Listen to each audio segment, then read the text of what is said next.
Assalamualaikum warahmatullahi wabarakatuh. Ibtigha'an li mardatillah wa li syafa'ati rasulillah wa li husuli jami'i maqasidina al-Fatihah. A'udzu billahi minasy syaithanir rajim. Bismillahirrahmanirrahim. Alhamdulillahi rabbil alamin arrahmanir rahim maliki yaumiddin. Iyyaka na'budu wa iyyaka nasta'in. Ihdinas siratal mustaqim. Siratal ladzina an'amta 'alaihim ghairil maghdubi 'alaihim waladdallin. Amin. Bismillahirrahmanirrahim. Qala al-musannifu rahimahullahu ta'ala wa nafa'ana bihi wa bi 'ulumihi fid dharain amin. Bismillahirrahmanirrahim. Wa fi riwayatin lil Haris bin Abi Usamah an Abi Sa'id al-Khudri anhu an Abi Sa'id al-Khudri anhu saking Kanjeng Nabi sallallahu alaihi wasallam. Fadlul alimi utawi kautamaane wong alim alal abidi ing atase wong kang ahli ibadah iku kafadli kaya utamane ingsun ala ummati ing atase umat ingsun. Wa fi riwayatin lan iku ketutur ing dalem riwayat li Tirmidzi kagungane Imam At-Tirmidzi. An Abi Umamah saking Abi Umamah fadlul alimi utawi keutamaane wong alim alal abidi ing atase wong ahli ibadah iku kafadli kaya utamane ingsun ala adnakum ing atase luwih andhap-andhape sira kabeh. Ala adnakum ing atase luwih andhap-andhape sira kabeh ai nisbatu syarami tegese utawi nisbate kamulyane wong alim ila syarafil abidi maring kamulyane wong ahli ibadah iku kan nisbati syarafin nabiyyi mulyane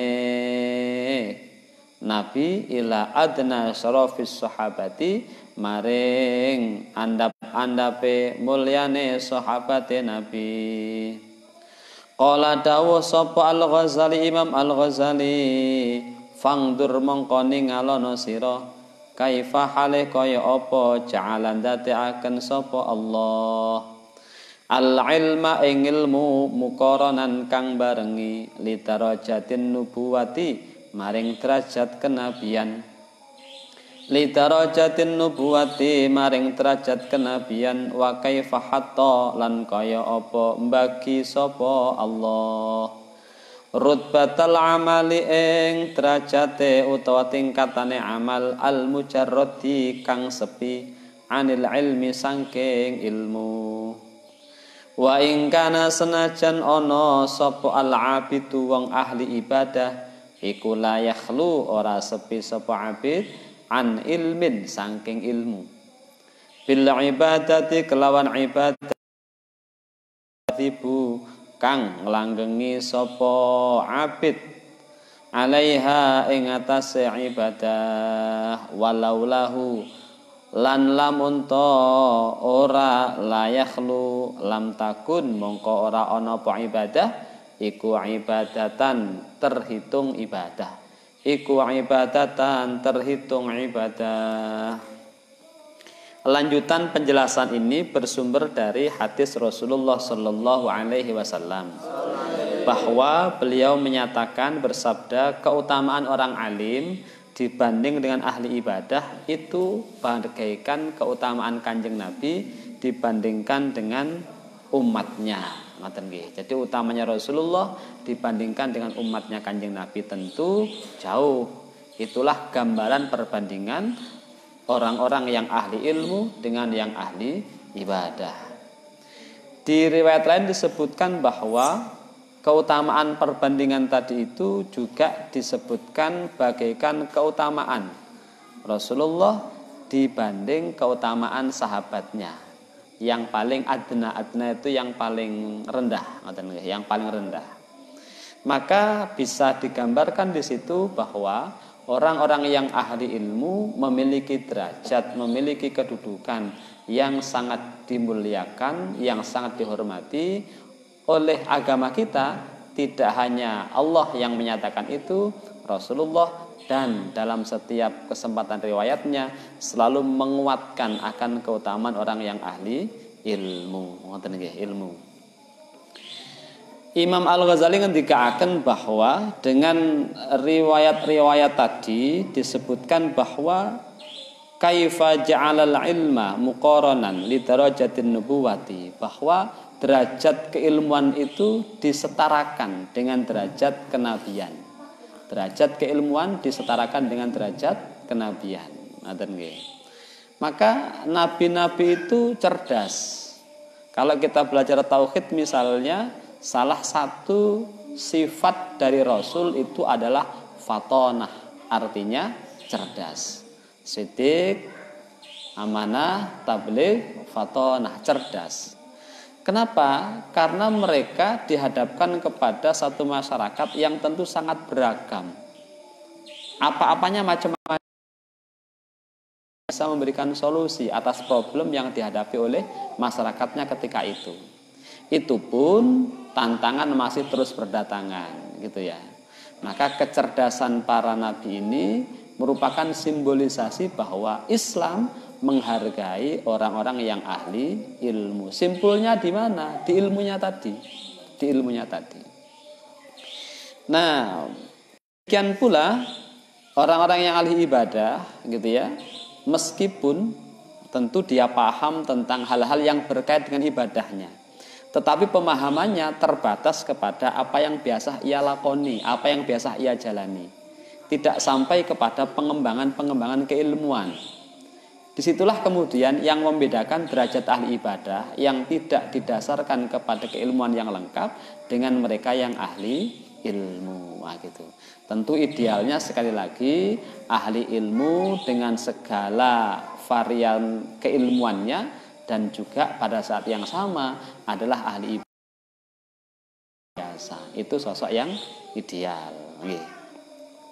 Wa qala sallallahu alaihi wasallam, man utawi sapane wong iku intaqala ngalih sapa man, aita hawala tegese ngalih sapa man, masyan halih lumaku, aurakiban utawa nunggang, min mahallihi saking panggonane man, ila mahallin waring panggonan akhara kang meneh, liya'lam yo belajar sapa man ilman ing ilmu, minal ulumi syar'iyyati saking pira-pira ilmu syariat.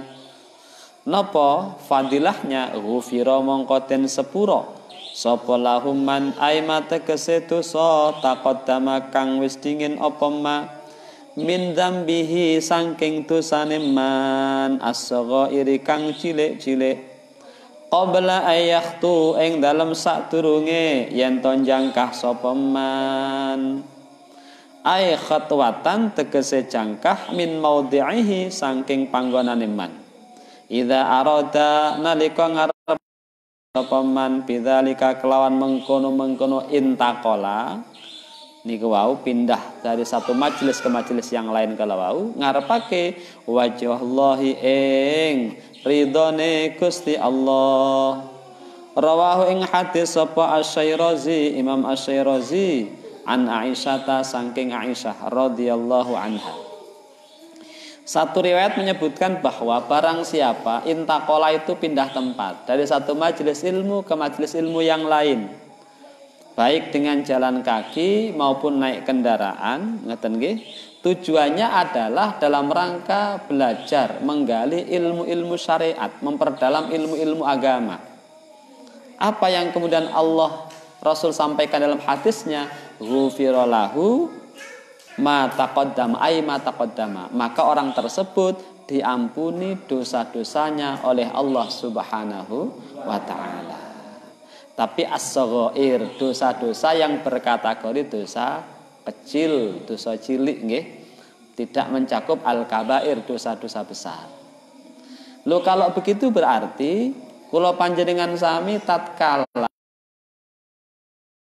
aktif dalam satu majelis ilmu ke majelis ilmu yang lain. Disitulah kemudian ada proses penghapusan dosa-dosa kita. Maka mudah-mudahan kalau panjenengan sami yang memang masih tekun thalabul ilmi itu mendapatkan prioritas ampunan ini berdasarkan hadis Rasulullah ini.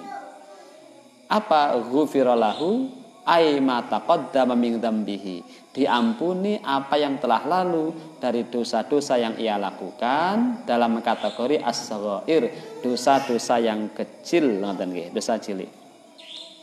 Nah, yang tadi dengan fadilah itu idza arada bidzalika wajhallahi ta'ala, ketika belajar kita, perpindahan kita niatnya semata-mata dalam rangka mencari ridha Allah Subhanahu wa ta'ala. Makanya di kitab taklim misalnya itu Syekh Az-Zarnuji menandaskan orang yang belajar, yang taklim, yang talabul ilmi niatnya dua. Napa? Satu, liizalatil jahli, untuk menghilangkan, mengurangi, meminimalisir kebodohan. Oke? Dari yang semula tidak tahu menjadi tahu. Nah, itu izalatul jahli namanya.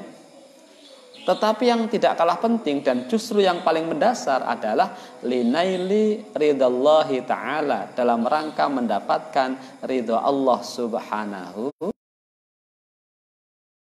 Ini berbarengan. Karena bisa jadi ada orang thalabul ilmi tetapi tidak maksimal mendapatkan ilmu secara kuantitas. Coro jumlahnya itu tidak signifikan bertambah. Tapi manfaat. Kenapa? Barangkali niatan yang keduanya yang kuat. Apa? Thalabul ilminya dalam rangka mencari ridha Allah Subhanahu wa ta'ala. Itu yang dalam dunia dengan barokatul ilmi, keberkahan ilmu. Nah gitu. Bisa jadi secara hitung-hitungan nilai kognitifnya tidak bagus atau mungkin kalah bagus dengan yang lain. Tetapi nilai manfaatnya, nilai keberhasilan di dalam lapangan perjuangannya itu bisa lebih unggul. Karena faktornya bisa jadi karena faktor kekuatan linaili ridallahi ta'ala. Keikhlasannya lebih dibanding mereka yang punya kognisi tinggi. Kan kadang-kadang kita tidak pungkiri kalau orang itu punya kecerdasan, kemudian di atas rata-rata, ada kecenderungan kemudian menyombongkan diri dalam tanda kutip. Meskipun tidak keluar-keluar tetapi dalam hatinya kerap muncul satu sikap. Aku loh gitu ya, aku loh gitu ya. Nah, kita harus tahu bahwa ilmu itu sifatnya seperti air, kalma. Apa yang menjadi ciri khas air? Selalu mencari tempat yang lebih rendah. Kecuali kalau dipompa pakai jet pump gitu ya, munggah itu bisa gitu ya. Tapi nilai kudratinya dia mencari tempat yang lebih rendah. Maka kalau panjenengan sami ketika thalabul ilmi sudah ada niatan tinggi hati, akan sulit mendapatkan ilmu. Kenapa? Sudah kandung diri duluan, wis dhuwur dhisik, hingga ilmunya tidak bisa naik gitu ya. Tidak bisa naik. Ada juga yang memberikan satu filosofi seperti gelas. Gelas itu kalau terisi air, kemudian penuh, diisi lagi, yang ketemu adalah tumpah. Jumlahnya tetap sama volumenya. Yang baru-baru tadi akan tumpah gitu ya, tumpah. Nah, kita sebagai thalibul ilmi bisa jadi akan menjadi gelas. Penuh tidaknya itu bukan tergantung pada kapasitas ilmunya, tetapi lebih kepada perasaannya. Maksudnya, kalau ada orang mencari ilmu, dirinya sudah merasa penuh, merasa loh ya, maka akan sulit mendapatkan tambahan ilmu baru. Kenapa? Karena perasaannya sudah pada posisi menutup volume gelas dirinya. Hingga ketika ada yang masuk baru, itu akan tumpah, tidak bisa menambah jumlah volume gelas. Nah gitu. Itu perasaan sebenarnya. Tapi kalau kita merasa kosong, merasa angglong, banyak ruang tersisa, maka insya Allah ilmu itu akan mudah masuk karena ada ruang kosong di dalam hati kita. Nah, kosong tidaknya itu sekali lagi bukan faktor yang kosong atau tidak, tetapi lebih kepada perasaan kita masing-masing, kan gitu ya. Ini talabul ilmi. Hingga dalam batasan mencari ridha Allah tadi itu, setiap perpindahan halaqah yang kita ikuti, majelis yang kita ikuti akan membuahkan ampunan dari Allah Subhanahu wa taala, kan gitu. Wa qala sallallahu alaihi wasallam, akrimu mulyakno sira kabeh al ulama aing ulama, ai bi ulumi syar'i, tegese kelawan pira-pira ilmu syariat. Al-amilina kang lakoni kabeh bi antu amiluhum lawan yento bi antu amiluhum lawan yento ngamal sira ing bi antu amiluhum kelawan yento bergaul ngoten nggih sira ing ulama bil ijlali kelawan ngagungake wal ihsani lan bagusake ilaihim maring ulama bil qauli kelawan pengucap wal fi'li lan penggawe bil qauli kelawan pengucap wal fi'li lan penggawe. Kanjeng Rasul menandaskan satu perintah kepada kita untuk memuliakan para ulama. Ulama dalam arti yang sesungguhnya seperti yang pernah kita singgung, al ulama niku di dalam Al-Qur'an disebutkan innama yakhsyallaha min ibadihil ulama. Bahwa orang-orang yang punya kategori ulama itu, orang-orang yang punya rasa khosyah itu, itulah yang kemudian berkategori sebagai ulama. Hingga dalam batasan makna ini paling tidak standarisasinya dua. Satu standar keilmuan, kognisinya, pengetahuannya. Yang kedua standar spiritualitasnya, khosyahnya. Harus menggabungkan itu. Kalau ada yang pinter, nun sewu, tidak jarang orang itu secara kognisi pinter keilmuan. Maka ada istilah orientalis. Orientalis itu orang-orang barat yang mengkaji tentang Islam dan keilmuan mereka juga luar biasa. Sering saya singgung ada satu pakar di bidang agama Islam yang itu sangat pinter tentang Quran dia paham, tentang hadis dia paham, khususnya tentang mistisisme Islam atau sufisme dalam Islam. Tetapi tidak dilandasi dengan keimanan dan tentu tidak mengamalkan apa yang dia tahu. Maka dalam kategori ini ketika menggunakan standar Al-Quran, mereka boleh disebut sebagai orang yang pinter, tetapi belum tentu ulama. Ulama ada kategori khosyahnya. Apa? Rasa takut, rasa ta'zim, rasa mengagungkan kepada Allah Subhanahu wa ta'ala. Banyak teman-teman kalau mengkaji tentang orientalisme itu banyak orang-orang barat yang concern dengan dunia keislaman khususnya, kemudian mendalami. Bahkan kalau dihitung, dibandingkan, tidak jarang mereka lebih unggul dibanding kita dari sisi pengetahuannya. Nah gitu. Banyak itu yang pinter. Bahkan studi-studi agama di barat juga banyak gitu. Juga banyak. Nah, itu satu tantangan sekaligus satu fenomena menarik ya. Karena tidak jarang pula kemudian ketika mereka itu mendalami Islam, Allah kasih hidayah kepada mereka, tidak jarang pula diantaranya kemudian memeluk agama Islam. Ketika mendalami seluk-beluk agama kita, menguji Al-Quran dengan berbagai macam tolok ukur yang mereka siapkan, Quran ternyata memberikan jawaban yang luar biasa. Maka tidak jarang pula mereka yang ahli ini kemudian memutuskan menjadi orang-orang Muslim, mukmin. Tentu tidak lepas dari hidayah Allah Subhanahu wa ta'ala. Loh, kita lantas gimana santri? Santri tentu mestinya termotivasi lebih. Lah orang luar saja, outsider saja itu tenanan lek belajar Islam, apalagi kita. Nuwun sewu, karena kita mungkin mayoritas di Indonesia gitu ya, hingga kemudian kecenderungan serius untuk mendalami Islam itu tidak cukup tinggi. Karena secara culture itu sudah menjadi bagian dari kehidupan kita. Nah, tentu santri tidak boleh hanya dalam budaya-budaya semacam itu.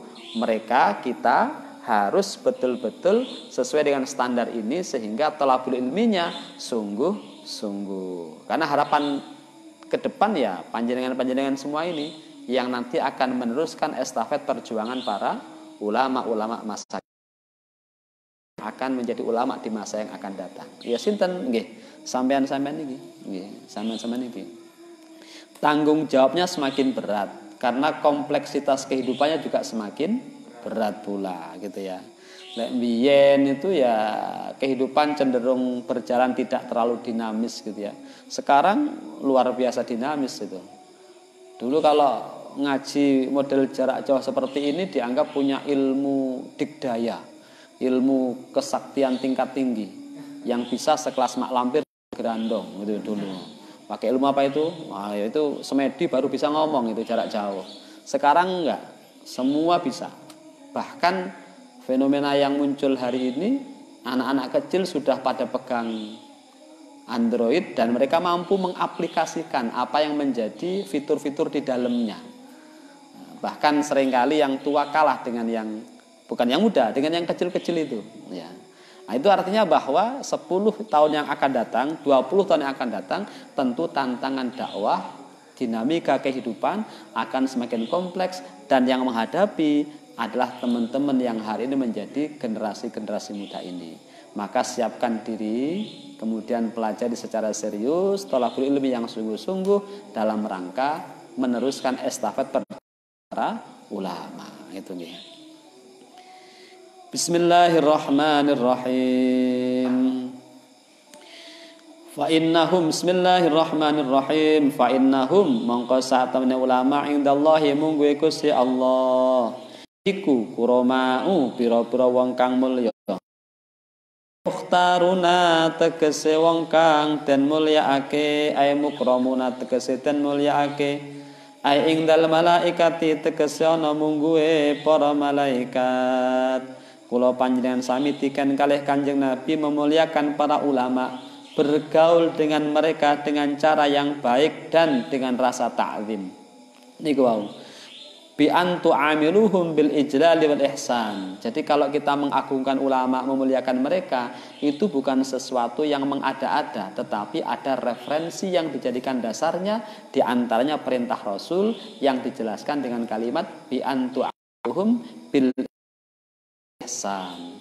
Bergaul musahabah dengan beliau-beliau dengan landasan ijlal, mengagungkan, wal ihsan, berbuat baik, gitu nggih. Bentuknya seperti apa? Ya kalau tradisi kita misalnya cium tangan. Ada yang mempertanyakan, ada dalilnya enggak? Ya dalilnya ini. Muamalah bil ijlal wal ihsan. Okay? Dalam tradisi kita cium tangan itu sebuah penghormatan kepada mereka yang lebih tua. Hingga bukan ulama sekalipun, kalau kita ketemu dengan orang yang lebih tua, dalam tradisi kita itu cium tangan sebagai bagian dari penghormatan. Membungkukkan badan sebagai bagian dari penghormatan. Ya ini landasannya, bi antu amiluhum bil ijlali wal ihsan. Bergaul dengan ulama dengan cara mengagungkan dan berbuat baik kepada beliau para ulama itu. Wa an Abi Hurairah qala sami'tu Rasulullah sallallahu alaihi wasallam. Yaqulu hale dawuh sapa Kanjeng Nabi, idza tahaddasa nalika ngendikan sapa al alimu wong alim fi majlisihi ing dalam majlis alim bil ilmi kelawan pembahas walam yudkhilhu lan ora mlebu ing majlis apa hazalun guyonan wala laghwun lan ora lelahan khalaqa mongko ndadekake sapa Allah taala Gusti Allah min kulli kalimatin saking saben-saben kalimat talaat kang metu apa kalimat min famihi saking tutuke alim. Tutuk niku mulut, lek basa kasare kan cangkem. Nah, tutuk itu bahasa halus. Dadosaken malakan ing malaikat yastaghfiru kang nyuwunake sepura sapa malaikat Allah ing Gusti Allah lahu keduwene alim walisamihi lan keduwene wong kang ngrungokake alim ila yaumil kiamati tumeka maring dina kiamat. Fa idzan sarafu nalika bubaran sapa alim lan sami ketika majlisnya selesai in sarafu mongko bubaran sapa kabeh maghfurina halim sapa lahum kabeh summa qala nuli dawuh sapa Kanjeng Nabi hum utawi kaum iku alqaumu kaum la yaski kang ora ana cilaka iku maujud bihim kelawan kaum apa jalisuhum wong kang bareng lungguh kaum wong kang bareng lungguh kaum. Menawi wonten ulama enten tiyang alim di satu majelis membicarakan satu ilmu, kemudian di majelis itu tidak dimasuki dengan napa hazlun walagun itu napa guyon-guyon yang tidak bermanfaat gitu ya. Maka setiap ucapan yang disampaikan alim tentang ilmu tadi akan diwujudkan sebagai malaikat, yang malaikat itu senantiasa memintakan maaf, ampunan bagi alim dan sami'nya sampai kelak di hari kiamat. Ketika majelisnya selesai, maka kula panjenengan sami, kita semua para alim dan santri-santri yang kemudian masuk dalam kategori tadi itu maghfurina, menjadi orang-orang yang diampuni dosanya oleh Allah Subhanahu wa taala. Ngoten nggih. Niku wa qala sallallahu alaihi wasallam, manutawi sapane wong iku nadzara ningali sapa man ila wajhil alimi, maring wajahe wong alim, nadratan kelawan peningal ay wahidatan tegese sepisan, fa farihanuli bungah sapa man biha kelawan nadrah ay pitilkan nadrati tegese kelawan mengkono-mengkono ningali, khalaqa mongkon dadekake sapa Allah taala Gusti Allah mintil kan nadrati sangking mengkono-mengkono peningal, dadekake malakan ing malaikat yastaghfiru kang nyuwunake ngapura sapa malaikat aidzalikal malaku tegese mengkono-mengkono malaikat, lahu maring wong ay nadzir tegese wong kang ningali ila yaumil qiyamati tumeka maring dina kiamat.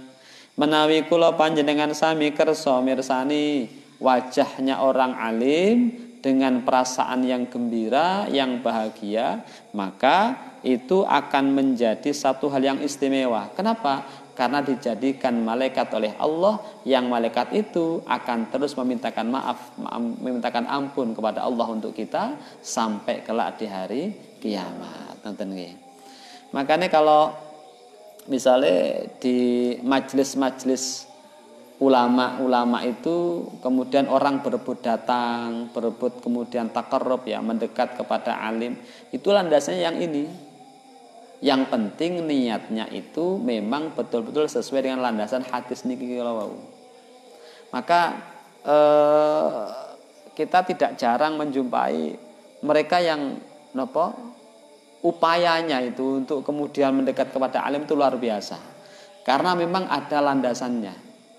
Ketika rasa bahagia itu menyelimuti ketika bertemu dengan orang alim itu, maka hal itu akan dijadikan malaikat dan akan memintakan maaf ampunan kepada Allah sampai di hari kiamat.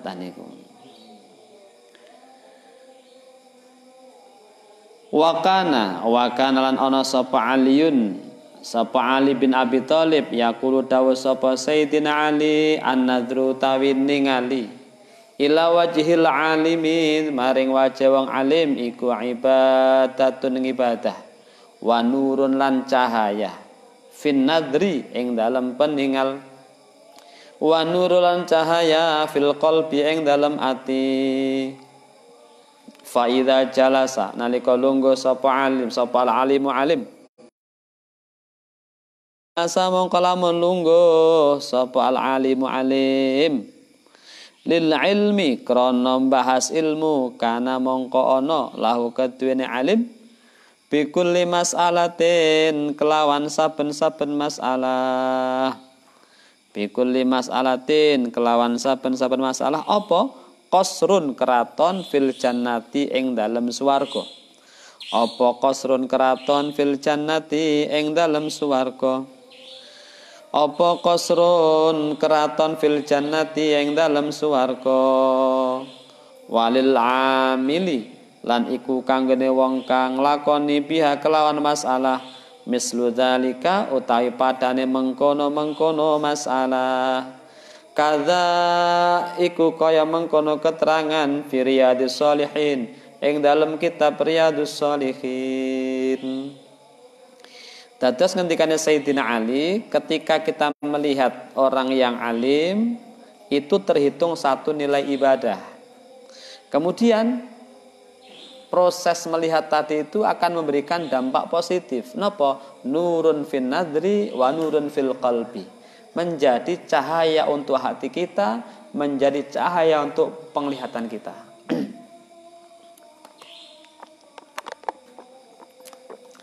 Jadi keutamaan yang demikian didapatkan ketika kula panjenengan sami ikhlas dalam rangka napa ningali wong alim kala wau. Jadi nurun fil qalbi wa nurun fin nadri.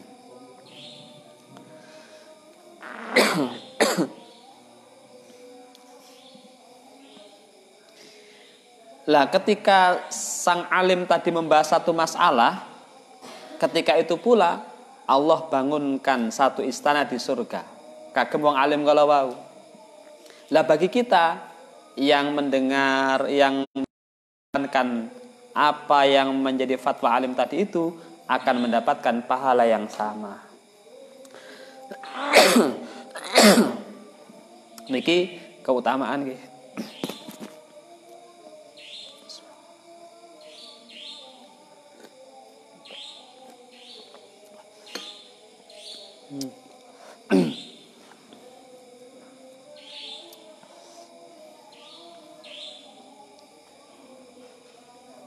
Mas.